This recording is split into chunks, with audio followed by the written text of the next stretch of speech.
Vamos a ir ahora en este domingo al capítulo 9 de Juan, el capítulo 9 del Evangelio de Juan vamos a estar estudiando aquí. Hoy esta mañana, ¿verdad? Esto es lo que vamos a estar viendo, bendito sea el Señor. La semana pasada nos fijamos lo que hubo en los corazones de los judíos, estos que el Evangelio de Juan llama los judíos. Es posible que fueron los fariseos y sus discípulos de ellos en aquel entonces, y que este orgullo y que ellos llevaban y las cuestiones que hicieron fueron solo para comprobar lo que fueron y lo que Jesús también fue. Los judíos no pudieron entender las enseñanzas de Cristo, aunque fue para llenar la ley y mostrar la espiritualidad que hubo entre la nación. Así vimos que no fue el tiempo que el Señor le dijo a sus discípulos que venía cuando ellos, los judíos, levantaron piedras para arrojárselas, después de que les dijo: antes que Abraham fuese, yo soy. Revelando ahora no en una zarza como se había revelado en el Antiguo Testamento, sino en la persona de Jesús. Esto va más allá que las palabras, sino a un significado eterno y no material del Todopoderoso, el Altísimo, que ellos, conforme a Jesús, no conocieron.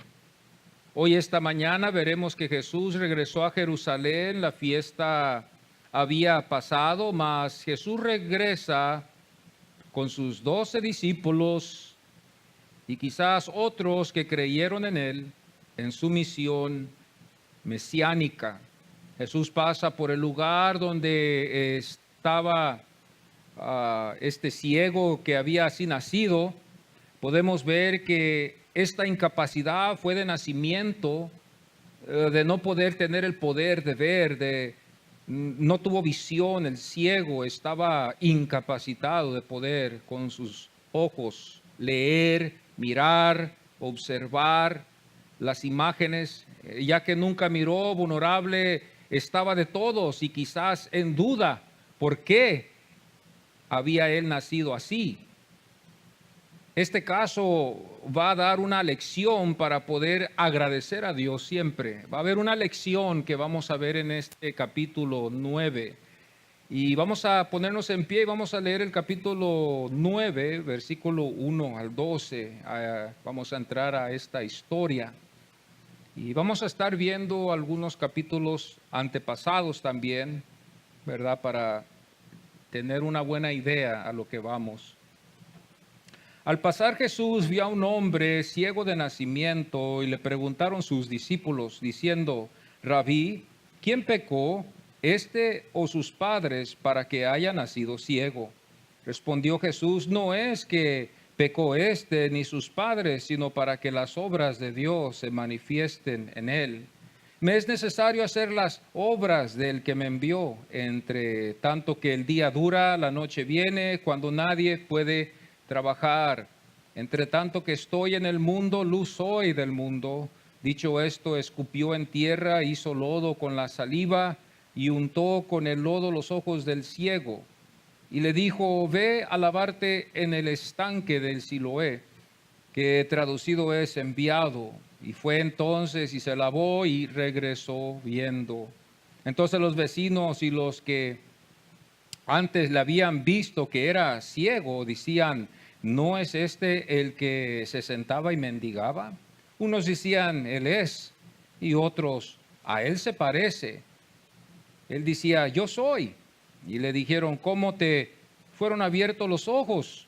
Y respondió él y dijo: aquel hombre que se llama Jesús hizo lodo, me untó los ojos y me dijo: ve al Siloé y lávate. Y fui y me lavé y recibí la vista. Entonces le dijeron: ¿dónde está él? Él le dijo: no sé. Podemos tomar nuestros asientos.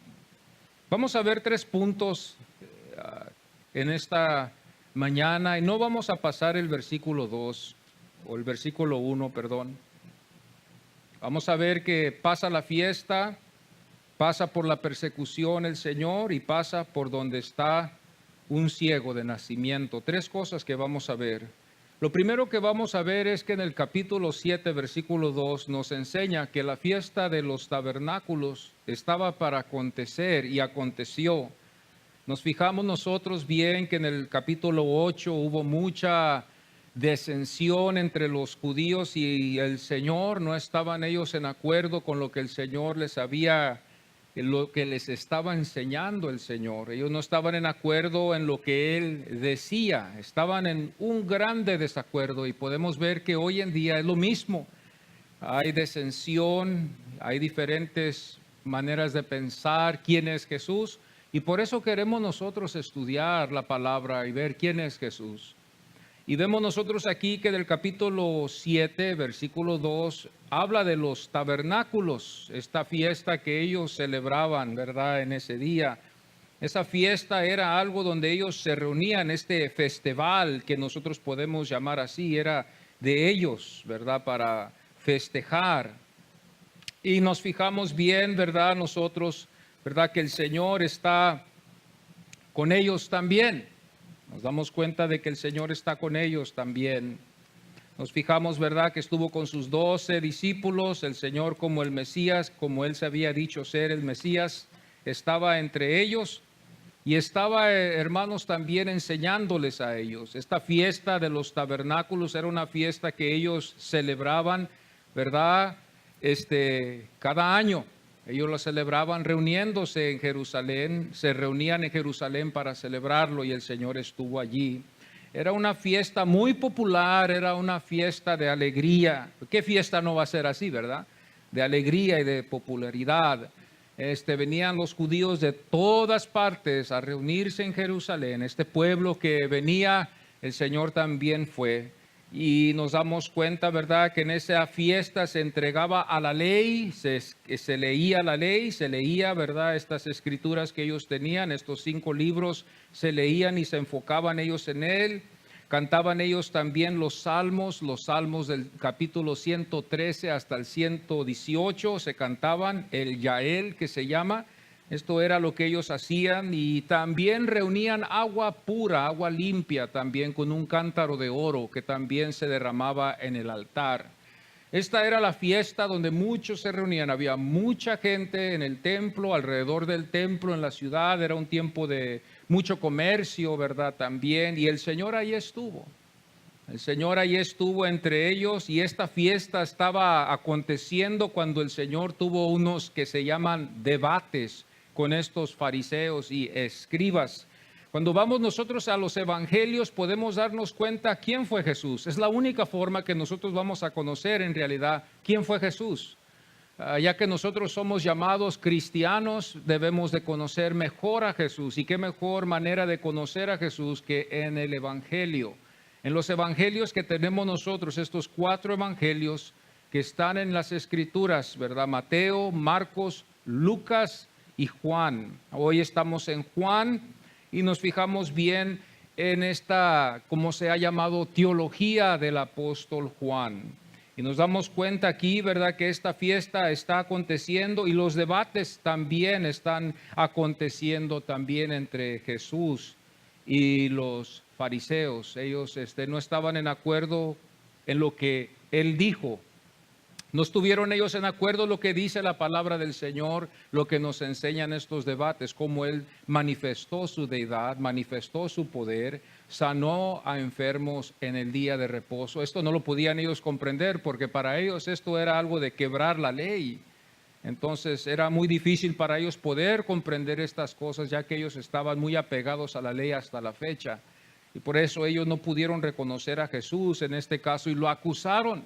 La semana pasada nos dimos cuenta nosotros que este pueblo lo llamó samaritano y dijeron también que estaba posesionado por un demonio.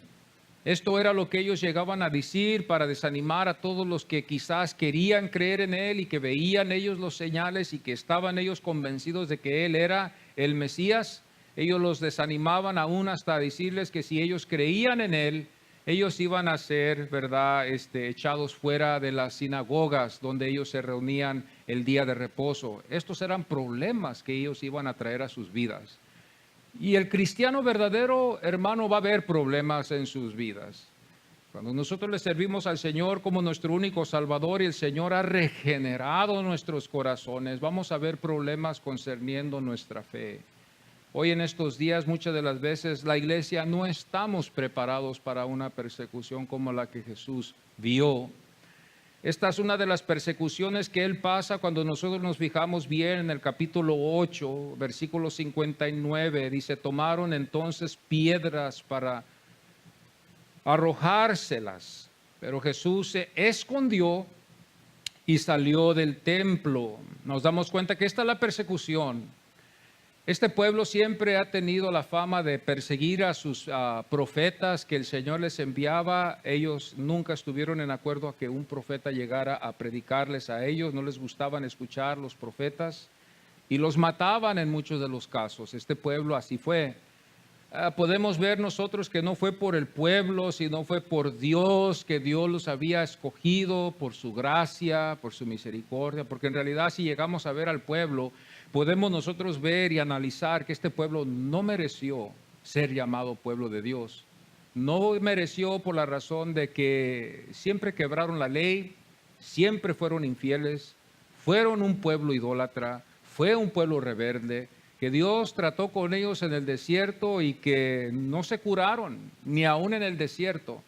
Y aún hasta cuando Dios cumplió sus promesas en darles la tierra prometida, aún ahí ellos también le fallaron con la idolatría, hasta que el Señor los curó bien de la idolatría, después de que fueron llevados, ¿verdad?, cautivos, desterrados de Jerusalén a Babilonia, y que estuvieron ahí por unos 70 años, estuvieron ahí ellos, ¿verdad?, desterrados de Jerusalén. Y solo los que quedaron en Jerusalén fueron los pobres, los ciegos, los que no veían, los incapacitados, porque ellos no iban a poder hacer nada con la ciudad, estaban incapacitados, estaba en ruinas esa ciudad de Jerusalén, estaba en ruinas. No había ninguna potencial, no había rey, no había orden, no había poder. Y hasta que regresaron para atrás después. Esta fue la persecución que Jesús vio también, igual que todos los otros profetas que hemos visto en el Antiguo Testamento que vinieron después. Aún hasta Juan fue perseguido, Juan el Bautista, que lo mataron ellos.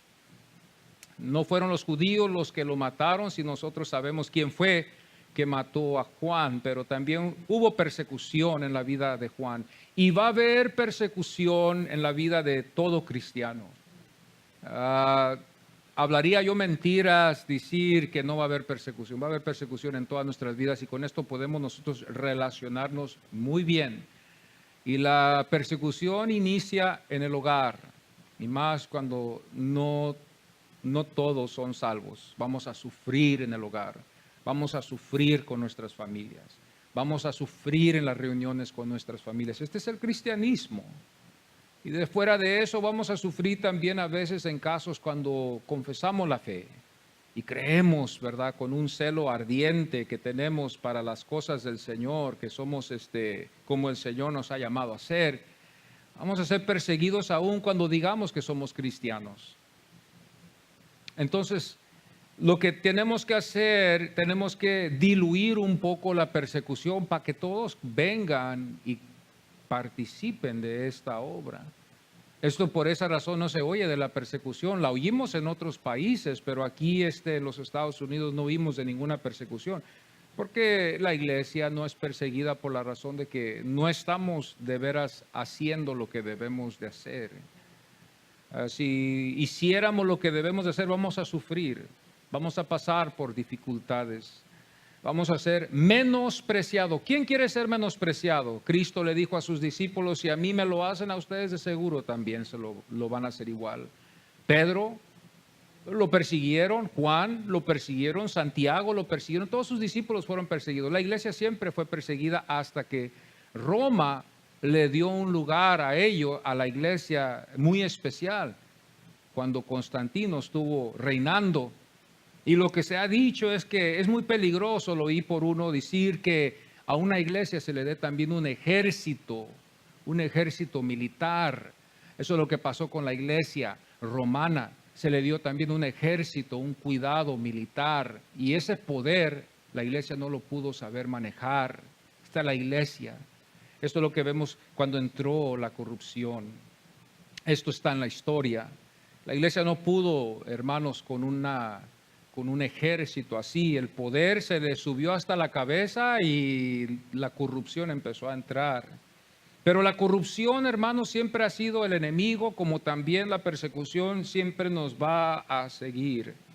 Esta fue la persecución que miró por hablar la verdad. Cristo habló la verdad, Cristo les dijo, yo no miento, yo hablo la verdad. Si yo hablara la mentira, yo fuera como ustedes, Él les dijo. Mentiroso, pero el Señor no fue mentiroso, Él habló la verdad. Esta es la persecución que iba a mirar los discípulos también en Jerusalén y hasta la fecha. He visto a veces videos de algunos predicadores que se lanzan para Jerusalén a predicarle a los judíos y se arma una persecución tremenda porque los judíos no quieren escuchar ellos el evangelio de Cristo Jesús. Se ve casos, ¿verdad?, muy ofensivos a nosotros quizás como cristianos, ¿verdad?, los gestos que ellos hacen y manifiestan en contra de los predicadores que van a Jerusalén. Esto se ha visto, se vio con el Señor y se va a seguir viendo. Esta es la persecución que hay cuando hablamos de Cristo. Hablamos de Cristo entre nuestras familias, alguien se va a disgustar, alguien va a hacer un gesto, alguien no va a quedar conforme. Hablamos de Cristo Jesús en el trabajo, olvídese, nos van a dar el peor trabajo que haya allí en ese lugar. Nos van a dar las peores horas cuando sepan que somos cristianos. Esto es lógico. Nos ven leyendo la Biblia, ¿verdad? Y van a empezar los chistes, van a empezar, ¿verdad?, los nombres, van a empezar las persecuciones ligeras. Pues estas son persecuciones muy livianas y leves, porque en otros países a los cristianos les quitan la vida, los apedrean, los matan, los persiguen, los corren de las aldeas, les dicen, no, aquí no pueden ustedes estar aquí. Esto es lo que aconteció con el Señor, por eso el Señor les dijo a ellos, si ustedes tienen a Dios, como ustedes dicen que tienen a Dios, deberían de verme amado.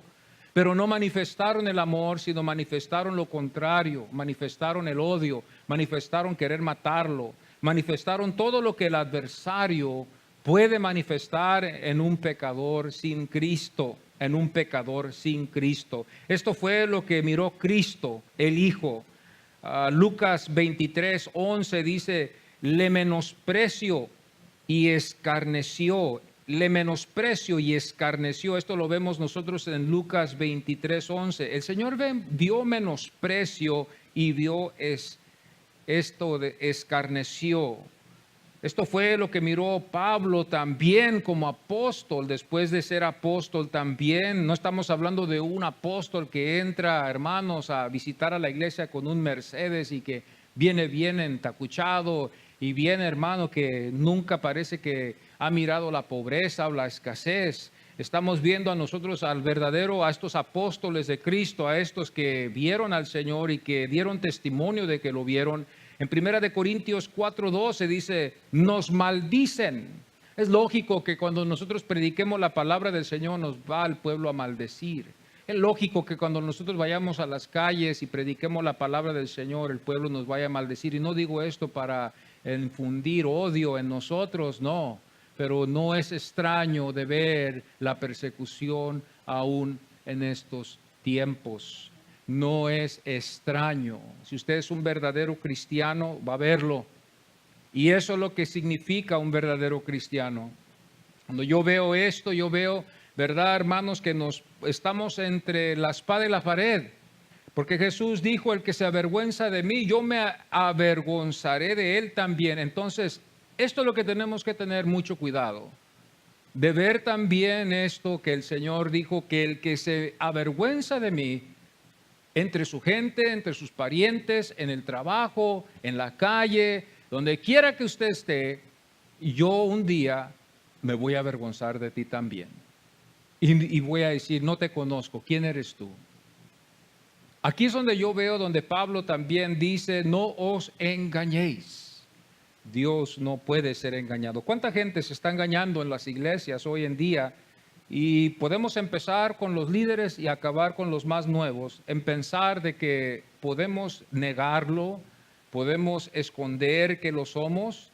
Y aquí estamos hablando de esconderlo con nuestras palabras, esconderlo con nuestras obras, esconderlo con nuestra manera de verlo, en nuestro vestimento. En muchas de estas cosas podemos llegar a ver que podemos nosotros esconder lo que es el Señor. Sí, el Señor es amor. Claro que sí, pero nos fijamos bien también que Él nos deja a nosotros algo. Segunda de Corintios 4:9 dice perseguidos. Esto era lo que estaba aconteciendo con los apóstoles, porque llevaban la palabra de Dios. No eran recibidos, hermanos. La gente no los recibía, entren a mis casas y miren, predíquenos la verdad. No. Los únicos que recibían a los apóstoles era la iglesia, los llamados, los escogidos, pero hay de los otros, los que no eran, o que todavía no les llegaba el tiempo. Odiaban oír el mensaje. No querían escuchar estas cosas, porque estaba, hermanos, tocándole la llaga al pecado. Estaba tocando la llaga del pecado en ellos. Entonces ardía, dolía, molestaba. Esto no queremos nosotros. Hoy, hermanos, es diferente esto. La persecución no se ve hoy en día. ¿Cómo se va a oír cuando los mensajes nomás son solamente amor, amor, amor? ¿Cómo se va a ver persecución hablando amor, amor, amor? Cristo hubiera hablado amor, amor, amor a todo su pueblo, claro que los hubiera conquistado. Y eso hubiera sido quizás para nosotros aquí lo más sabio, de que Jesús mejor les hubiera dicho, Dios es amor, yo los amo. Pero aquí vemos nosotros que Jesús así no lo hizo, no estaba en el plan. Y aún hasta los apóstoles tampoco lo hicieron así.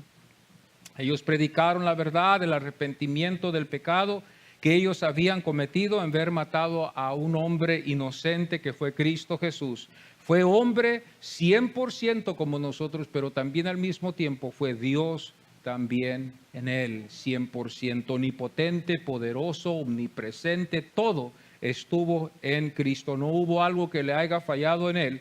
Todo como hombre y todo como Dios estaba en el cuerpo de Cristo Jesús. Si le quitamos un poco, sería menos de Dios, entonces sería otro Dios, y entonces sería considerado como otro ídolo, como un ángel, o más arriba de un arcángel.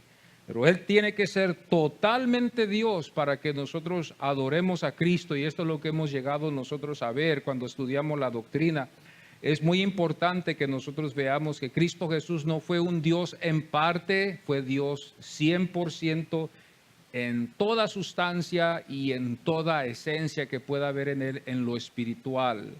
Nosotros nos damos cuenta que aún así el Señor sufrió persecución.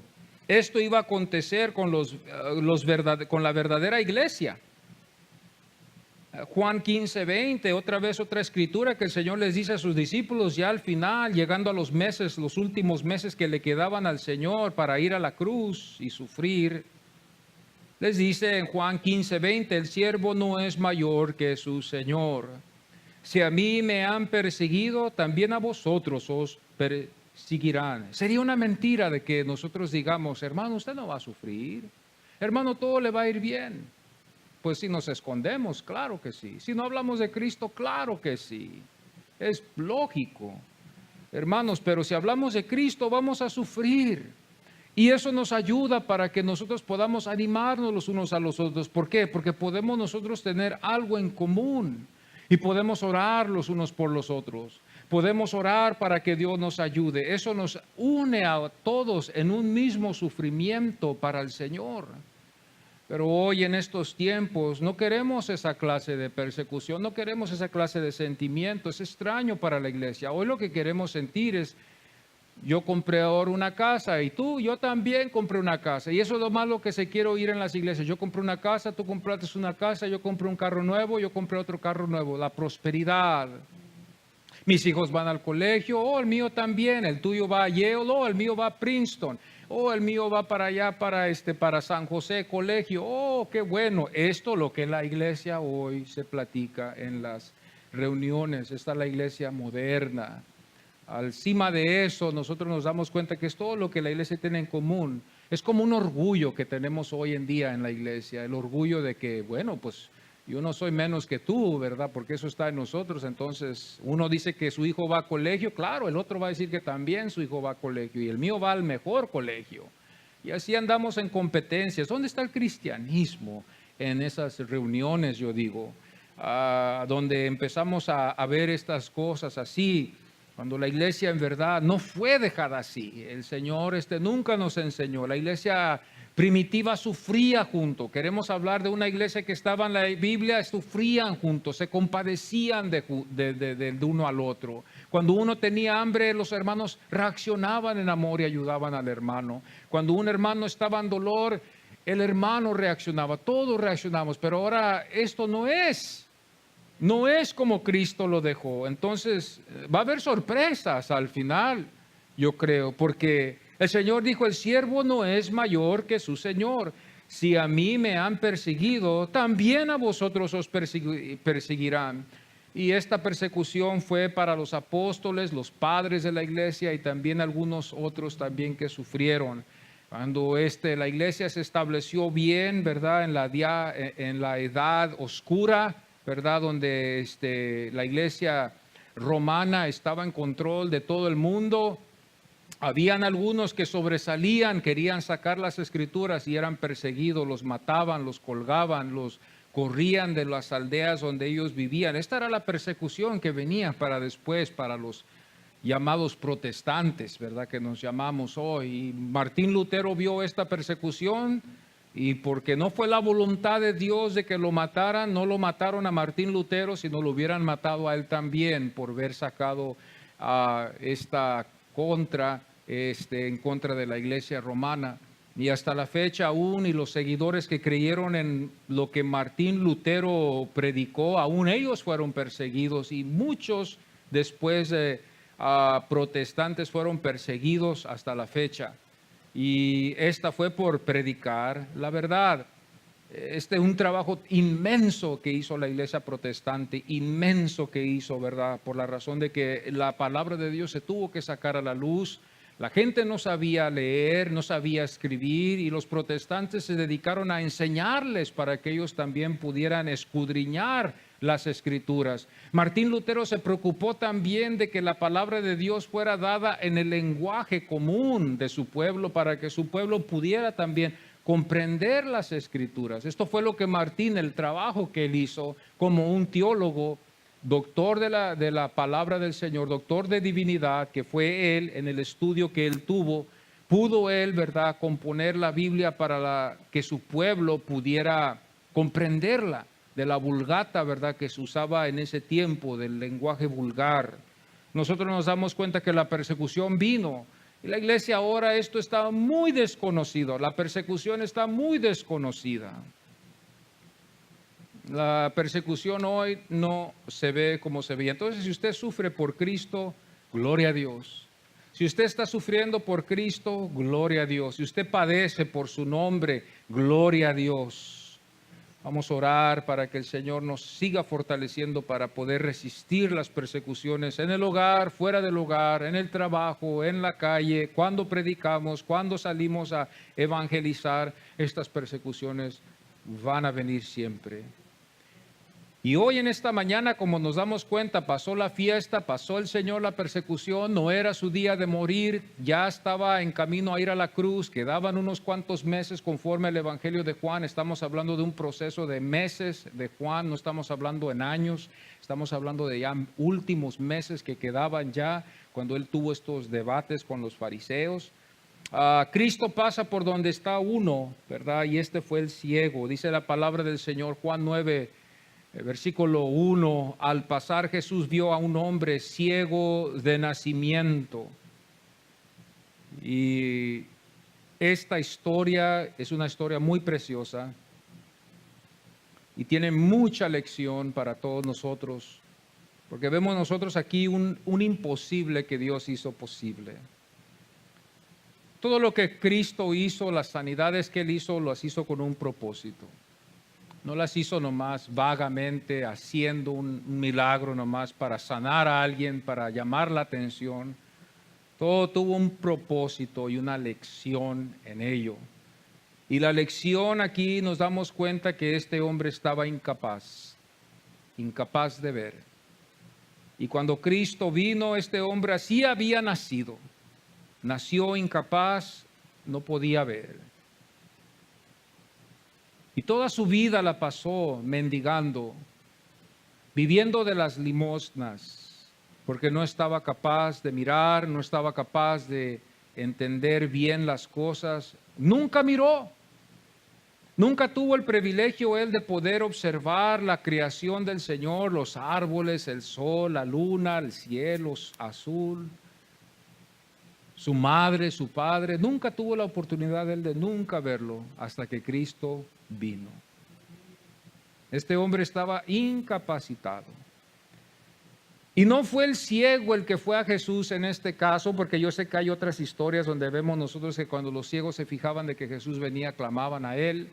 Pero en este caso, este ciego aquí nos deja una lección de que Jesús pasa por donde este ciego está. Y vamos a ver también que había más ciegos que él, muchos ciegos. Él no fue el único ciego en toda Jerusalén. Él no fue el único ciego en todo el país judío. Esta maldición, esto venía, hermanos, y tomaba lugar en cualquier persona. Y él no fue el único. Había muchos ciegos, pero este ciego Dios, Cristo Jesús, tuvo compasión de él. Y la Biblia nos enseña, ¿verdad?, que él así había nacido, de nacimiento. Y me imagino que él sufrió mucho, me imagino que ha de haber sufrido muchísimo. Y estaba siempre bajo el cuidado de sus padres, porque vamos a ver más después que sus padres también son vistos, sus padres. Tuvo amigos quizás que también lo ayudaron al pobre, porque estaba ciego. No podía ver. Necesitaba a alguien que lo caminara, que lo encaminara en la calle. Me imagino que él caminaba con una inseguridad de que alguien le hiciera el mal. Porque en ese tiempo, hermanos, también era un pecado hacerle un daño a un ciego, hacerle una travesura a un ciego. Pero yo me imagino que habían algunos ahí que quebraban la ley y que hacían travesuras a los ciegos. Les hacían travesura para burlarse de ellos. Y este ciego estaba allí, ¿verdad? En este caso así, pero Jesús tuvo compasión de este que había así nacido. El ciego no supo que uno lo estaba mirando. Este ciego no pudo saber que Jesús estaba allí viéndolo de lejos y que lo veía y que mientras él caminaba hacia él tenía un plan para este ciego. Yo no sabía que Dios tenía un plan para mí hasta que Él se manifestó en mi vida. Usted no supo que Dios tenía un plan para usted antes hasta que Él vino a su vida y nos mostró su plan cuando nos quitó la ceguera espiritual y pudimos ver a Cristo Jesús. Es lo único que yo creo que es válido para ayudarnos a llegar hasta el final. Ese encuentro donde el Señor en verdad regenera el corazón para ver su voluntad en nuestras vidas y ser salvos. Si el Señor no regenera el corazón del pecador, el pecador está perdido. El plan es de que Jesús venga, sane nuestra visión, podamos ver y Él así pueda ser glorificado. Cristo pasa por allí, pasa por este lugar donde está este ciego, lo miró y tuvo misericordia de él. El ciego no tuvo que tener misericordia de Cristo, ni tuvo que llamarlo. Ya Cristo tenía su mirada en este hombre. Al pasar Jesús, dice la palabra de Dios, al pasar Jesús mira a este ciego. Y me imagino que Dios ha de haber movido el corazón de su Hijo Jesucristo para sanar y hacer una obra en la vida de él. Los discípulos iban a tomar también la oportunidad de preguntarle al maestro, al rabino de ellos, a Cristo Jesús, ya que estaba allí: Señor, ¿quién pecó? Eso lo vamos a hablar más después, el siguiente domingo, y vamos a ver lo que aconteció. Pero en esta mañana nomás queremos ver que el Señor pasó por este lugar donde estaba este ciego de nacimiento. Todos nacimos en pecado, fuimos concebidos en pecado, somos hijos de Adán, estamos con la misma culpa y Cristo es el único que puede sanar nuestros corazones. Él es el único que por sus llagas podemos ser curados de la enfermedad del pecado. El pecado tiene una enfermedad y esa enfermedad condena. Esa enfermedad es mortal. Esa enfermedad, hermanos, es un cáncer no benigno, sino maligno espiritualmente hablando. Y cuando nosotros vemos que por sus llagas somos curados, en lo espiritual hablando, el Señor nos cura para que así ese cáncer maligno no nos afecte al final y nos quite la vida que el Señor nos ha prometido. La Biblia nos enseña también que si el Señor vino a salvar almas, tenemos almas y no solamente tenemos un cuerpo. Tenemos almas también espirituales que van a seguir y que el Señor está interesado en esas almas de algunos. No voy a decir de todos, pero algunos. Cuando el Señor está interesado en esas almas, es un agradecimiento de poder ser salvo. Hay un agradecimiento cuando nosotros podemos entender lo que la Biblia nos narra, lo que nos enseña, las doctrinas que nos enseña el Señor para poder entender esto. Cuando uno entiende, hermanos, que Dios tiene un plan con algunos, nosotros no nos desesperamos ya tanto, en tanto caso de decir, ¿qué está pasando aquí? Sino que sabemos ya que está en el plan de Dios. Si Dios tiene un plan para esa persona, vamos a poder verlo al final, que Dios va a obrar en esa vida. Si Dios tiene un plan con esa alma, Dios va a obrar en esa vida. Dios nos puede usar también para poder ser parte de eso, nos puede usar como instrumentos. Cuando salimos a evangelizar con obediencia. Se ha dicho muchas de las veces y muchas de las iglesias lo dicen, oh, ¿cuántas almas les dio el Señor? Hermano, a veces no hay nada, pero es el plan de Dios así. Por eso el predicador que evangeliza, que predica la palabra del Señor, es menester que ore por las almas y que sea el plan de Dios de salvar esas almas a través del mensaje que se predica ese día. Cristo lo sanó y después el ciego creyó. Fijémonos bien que este ciego no creyó en este caso antes, sino que creyó después. Este ciego creyó después de la sanidad. El ciego de nacimiento estaba incapacitado de mirar, no podía ver. Hay muchos de los casos que así es, espiritualmente hablando, no podemos ver las cosas como son, como el Señor nos enseña. Pero cuando el Señor regenera nuestros corazones, hermanos, vamos a ver las cosas claras. Cuando el hombre, hermanos, sin la ayuda del Espíritu Santo nos podemos cerrar en una terquedad pecadora, como nosotros somos pecadores humanos, y nos cerramos con nuestra idea y no hay ayuda hasta que Dios abra ese corazón. A veces yo temo en este caso, en mi caso, cuando nos cerramos en algo, en una incredulidad, es peligroso. Es peligroso porque en ese caso nos vemos que Dios se distancia de ahí. Cuando alguien cree, por la ayuda que Dios nos da en creer, vemos su presencia. Podemos ver a Dios cuando Dios obra en las vidas de las almas, y cuando Dios no obra, vemos que Dios no está ahí. Cuando hay un silencio, yo me preocupo. Cuando hay un silencio, yo me preocupo porque Dios no está todavía interesado en obrar en ese lugar. Y ahí es donde el siervo pregunta y ora al Señor. Creemos, sí, es cierto, pero creemos que Dios tiene poder, claro que sí. Y su palabra no va a regresar para atrás vacía, donde Dios la envía a tener efecto. Por eso vemos nosotros la victoria en algunos casos y no en todos. Porque Dios, cuando obra en el corazón, hay victoria. Dios salva de diferentes clases y hay victoria allí. Y Dios nos protege hasta que lleguemos a estar con Él. La protección divina no significa que no va a haber persecución. No, la protección divina es una espiritual que reserva tu alma hasta que estés en su presencia. Hay una protección espiritual.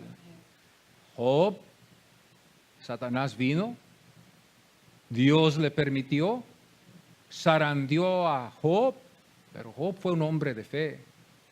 Y todo pudo Satanás zarandear, le quitó todo, hasta se enfermó Job.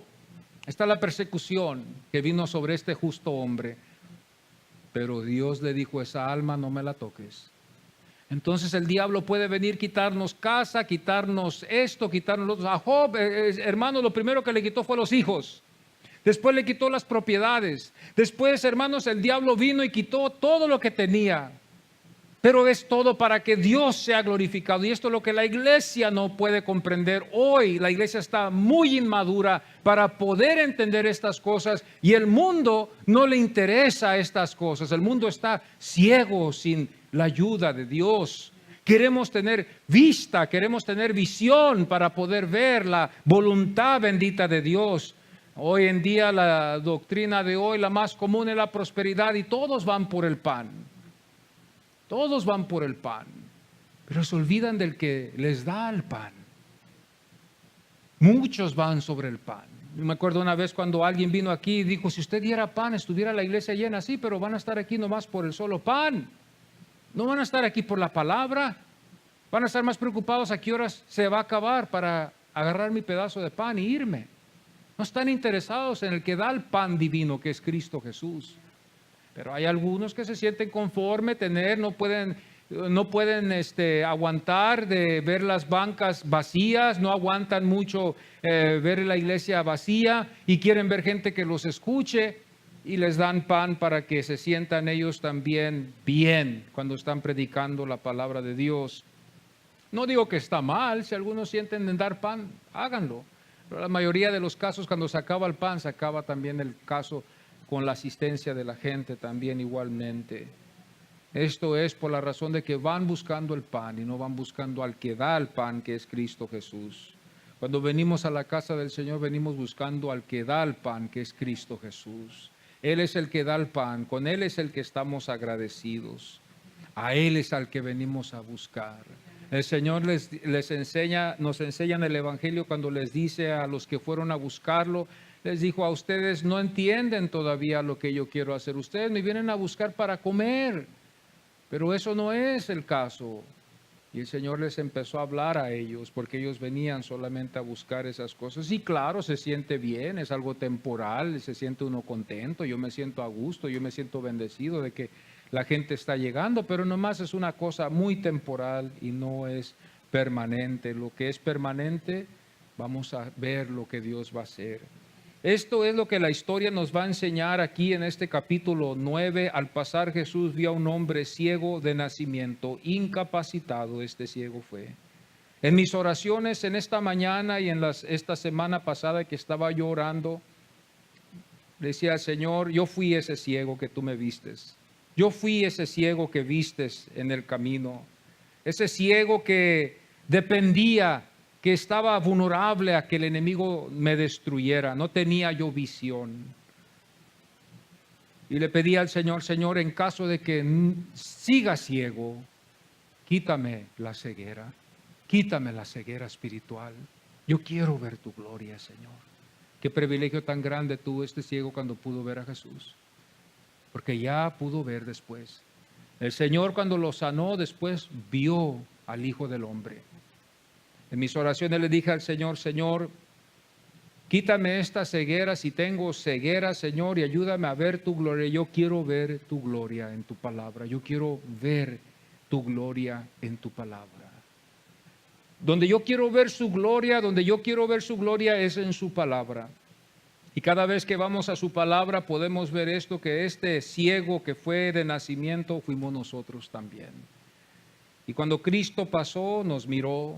Nosotros no lo miramos, nosotros no sabíamos que Él sabía de nosotros, nosotros no sabíamos que Él tenía un plan para nosotros, nosotros no sabíamos que Él venía en camino, nosotros pensábamos que así íbamos a quedar. Quizás algunos venimos de diferentes países y quizás teníamos otros planes. Quizás algunos venimos aquí a este país y teníamos otros planes hasta que el Señor nos miró y nos tuvo un plan especial para nuestras vidas. Y le digo yo: gracias, Señor, te doy. Gracias te doy porque estoy en tu plan. Gracias te doy, Señor, porque tú eres bueno. Gracias te doy porque tú me has dado vista para que yo pueda ver al Hijo del Hombre. Gracias te doy, Señor, porque podemos estar escritos en el libro de la vida si somos salvos. Gracias te doy, Señor, porque tú pagaste el precio por mí. Aunque yo fui malo, aunque yo no lo merezco y no lo merezco, yo no creo que haya alguien que merezca que Dios lo salve. No hay nadie que merece la salvación de esta sangre inocente. Cristo fue un hombre inocente para redimirnos y salvarnos. Fue el Cordero de Dios que murió en la cruz del Calvario y sin tacha, sin mancha, como dijo Juan el Bautista. He aquí, he aquí el Cordero de Dios que quita el pecado. Él era el que iba a quitar el pecado del hombre. Dijo, ahí va el Cordero que quita el pecado del hombre individualmente. No estamos hablando de todo el mundo, porque entonces sería que todo el mundo hubiera sido salvo. Pero nosotros sabemos bien que es de cada hombre. El Señor va quitando el pecado, no es de todo el mundo.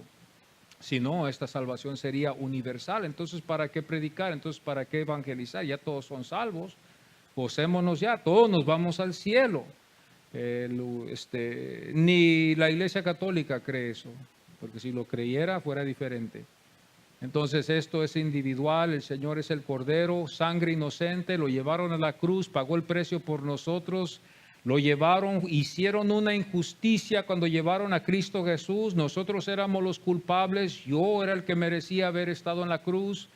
Todos merecíamos, todos los hijos de Adán lo merecían, no solamente los crímenes que están en las cárceles, no solamente los delincuentes que están en las calles, no solamente las prostitutas que están caminando en las calles, no solamente los que maldicen a Dios que están en las calles, todos, hasta los que están en las oficinas, los doctores, los abogados. Cristo Jesús vino a morir por ellos también, para tomar el lugar de esos pecadores que el Señor ha redimido.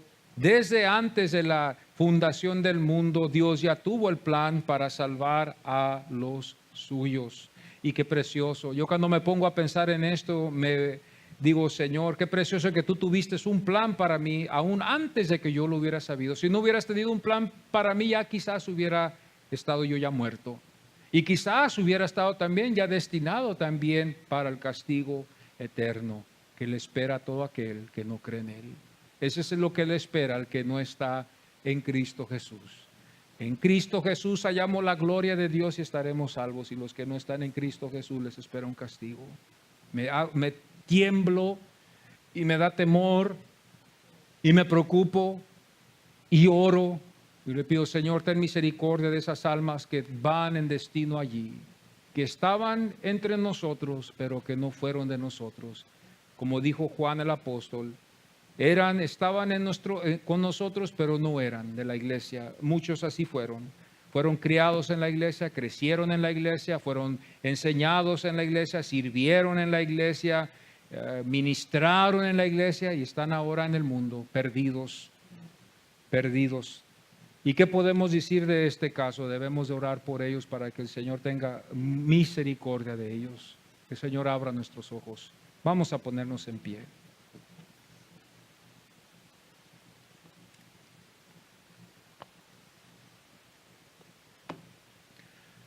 Vamos a orar al Señor. Les pido que por favor oremos. Vamos a orar que el Señor nos ayude. El tema es hoy de que el Señor abra nuestros ojos, hermanos. Yo veo la necesidad que yo necesito que Dios abra mis ojos más. Yo no sé usted. Esto va a requerir que seamos humildes.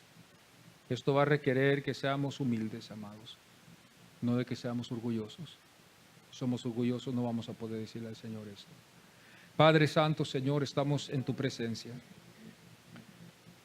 Ayúdanos, Señor, y danos visión, Padre. Dale a tu iglesia visión, Señor. Es mi oración hoy, Padre. Los que estamos aquí en esta mañana, Señor. Que tu Espíritu Santo, Señor, pase por aquí, Señor, y nos dé vista. En caso de que no lo tengamos, Señor. En caso de que haya uno que no es, danos visión, Señor. No queremos pretender serlo, Señor, y no lo somos. No quiero yo pretenderlo, Señor. No, Señor, no lo permitas, Padre. No me uses solamente aquí, Señor, para después, Señor, no ser hallado, Señor. Podemos pensar que somos nomás porque atendemos a un cierto lugar. ¿A quién queremos engañar, Señor? Ten misericordia de los que están afuera, Padre, en esta ciudad.